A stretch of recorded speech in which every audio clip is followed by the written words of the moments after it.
interviews can be your biggest nightmares if you're not prepared for them.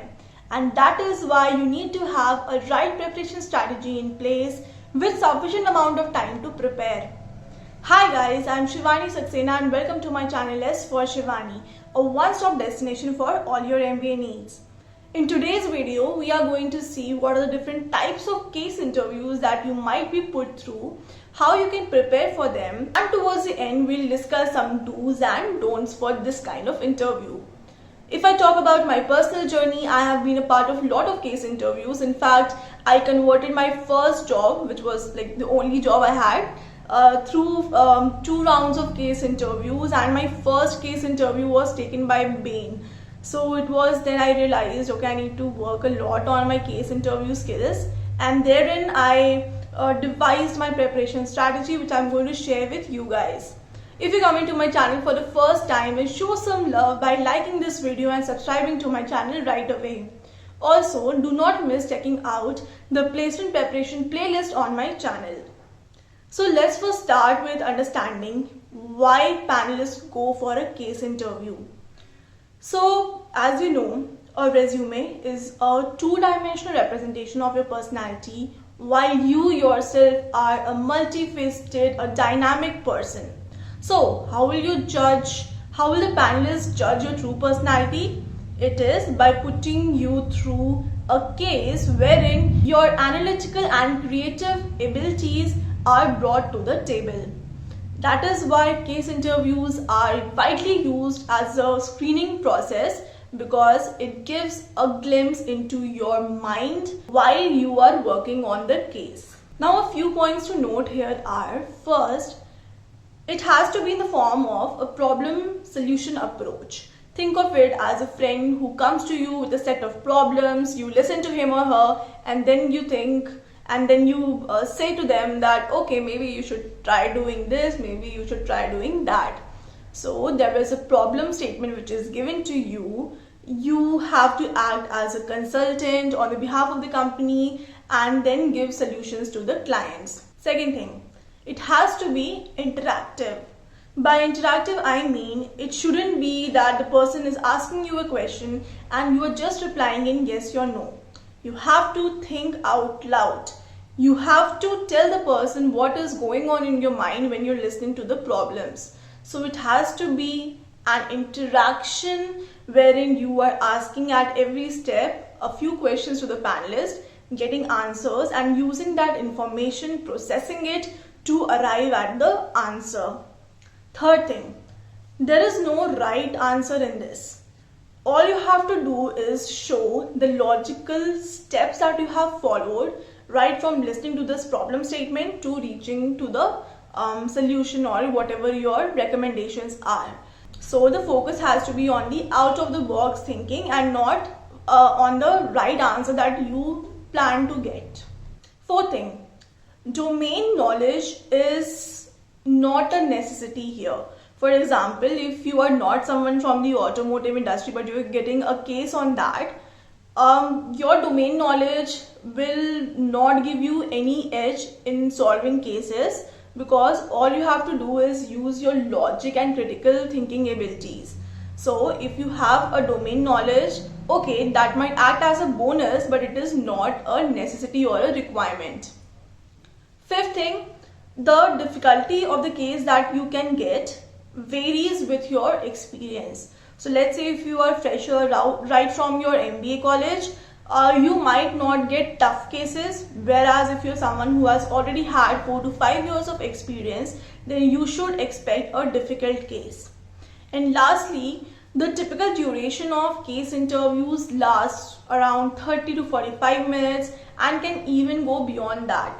So whenever you are entering the room, hydrate yourself, carry a pen and a paper, because you have a lot of writing to do. In case you do not have a stationery, you can always ask the person for more, and just go there with the mindset that you might have to sit there for at least 45 minutes. Now let's discuss the different types of case interviews. So broadly there can be 4 types of case interviews. First one is a business case, wherein a problem which the client is facing is given to you and you have to act as a consultant and solve it.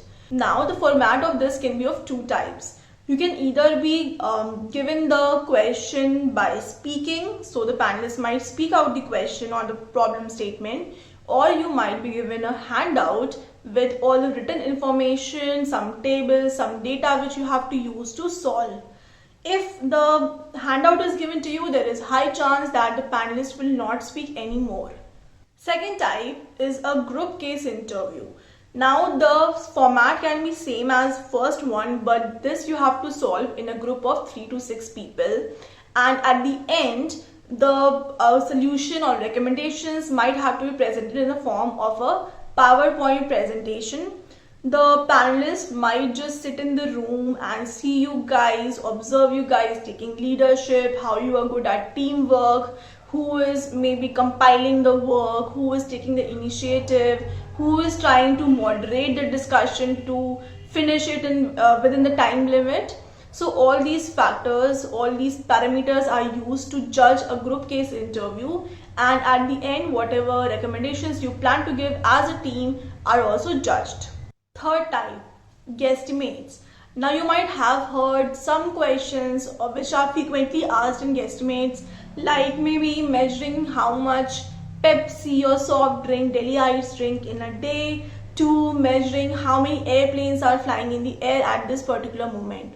Now these might sound very difficult to solve, but again, like I have said, the focus should be on the approach that you are taking and not on the calculations or the accuracy of your answer. Now these guesstimates can be either given as a standalone guesstimate, or it can be a part of the case. So from what I have experienced, it is usually mixed in the case interview. So probably if the case has 3 questions, one of them can be a guesstimate. Now you need to have certain data points on your fingertips for these guesstimates, which I am going to discuss in the next part of the video. So make sure you're watching the full video. And last type is a brain teaser. So brain teasers are basically puzzles or riddles. They might sound very tough, but the answer is very easy. All you have to think is use your logical thinking abilities, and the answer has to just click you within that time frame. So it can either be timed, or the interviewer can put you in a stress kind of situation just to see how you handle pressure. So don't worry about what the person might be thinking. Just give it a try. I'm going to share a sample of brain teaser with you. Let's see if you're able to answer it.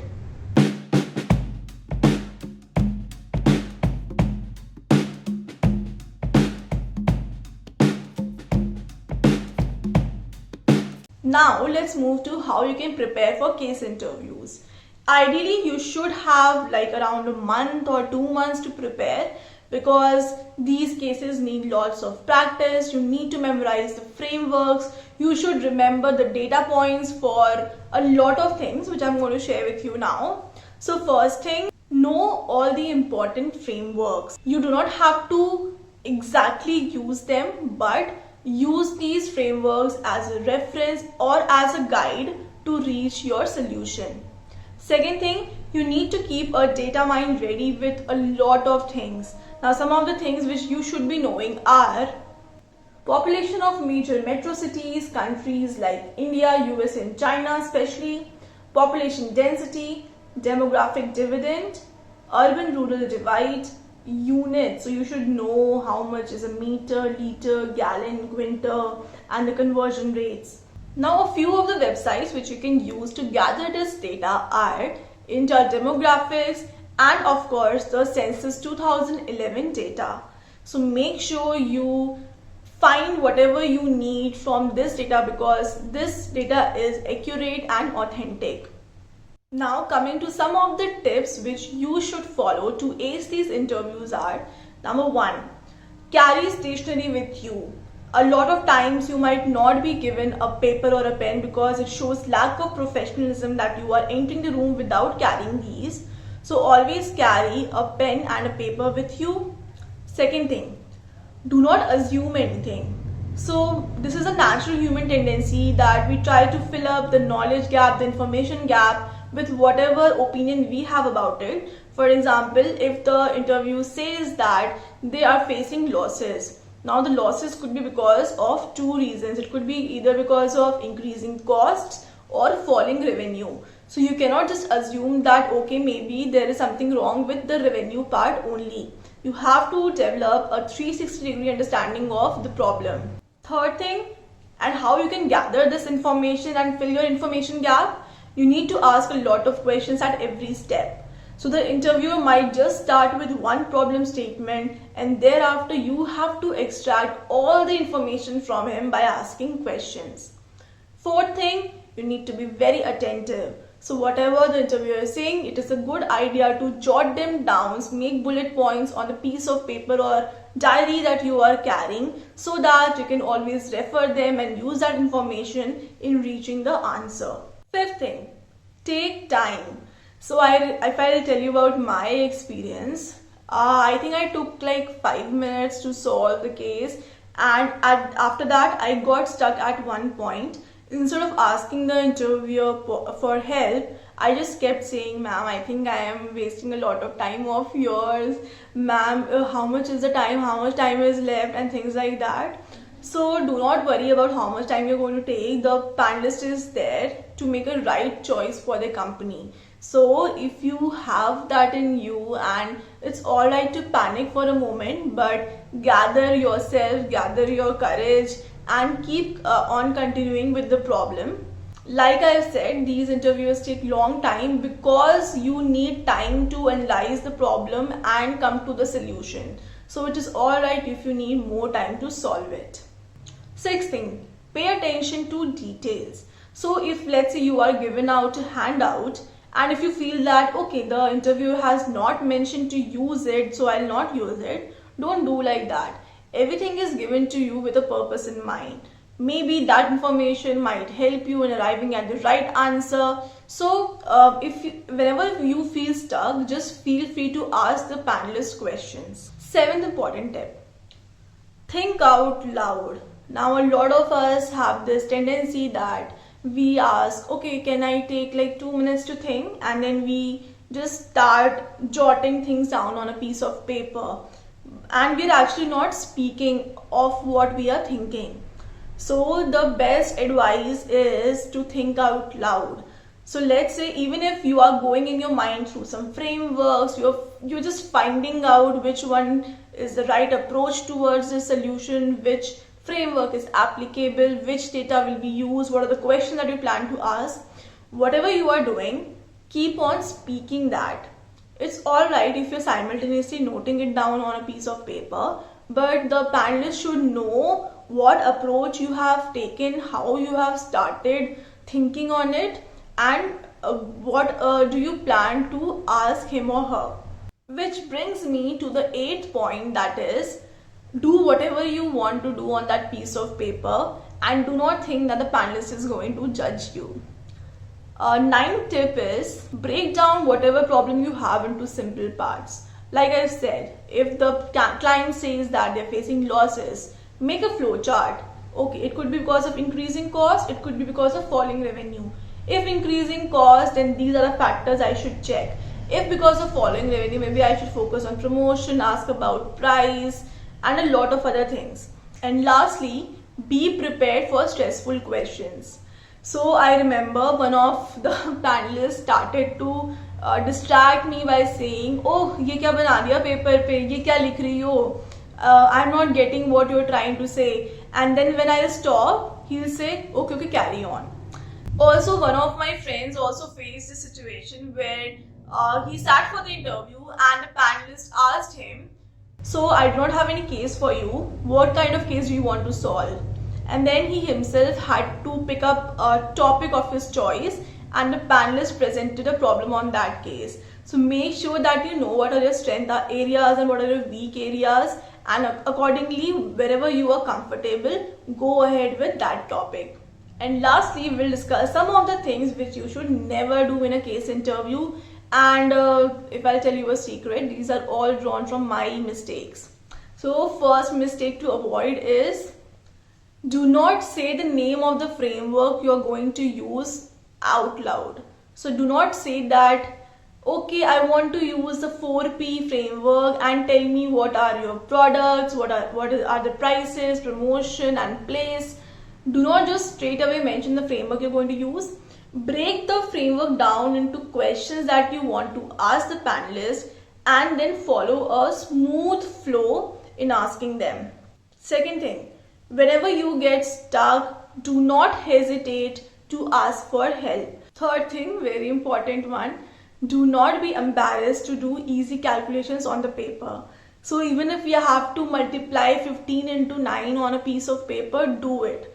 All you need to focus on is the flow or the approach and not the correct answer. But it shouldn't be that you are doing mistakes in easy calculations. So if you feel that you need to do easy calculations on a piece of paper, do it, because you need to get accurate answer for easy calculations at least. Fourth important tip, do not be in a hurry to give the answer. You have whole 30 minutes with you, or whatever the time the panelist gives you. Do not be in a hurry to finish it off and leave the room. And lastly, thing which you should not do is, do not be ignorant to the hints dropped. Be open to use all the information that the interviewer is giving you, and try to incorporate that in reaching the solution. So that is it for this video. I also plan to solve a case with you guys, which I'm going to do in the next video. So make sure you do not miss whenever that video is out. And how you can do that, you can subscribe to my channel and hit the bell icon to get all the alerts in your YouTube feed. I'll be really happy to answer all the queries that you have in the comment section. Also, in the comment section, I will have one small brain teaser for you. Let's see if you're able to solve it. All the best for your interview, and I'm sure you're going to rock it.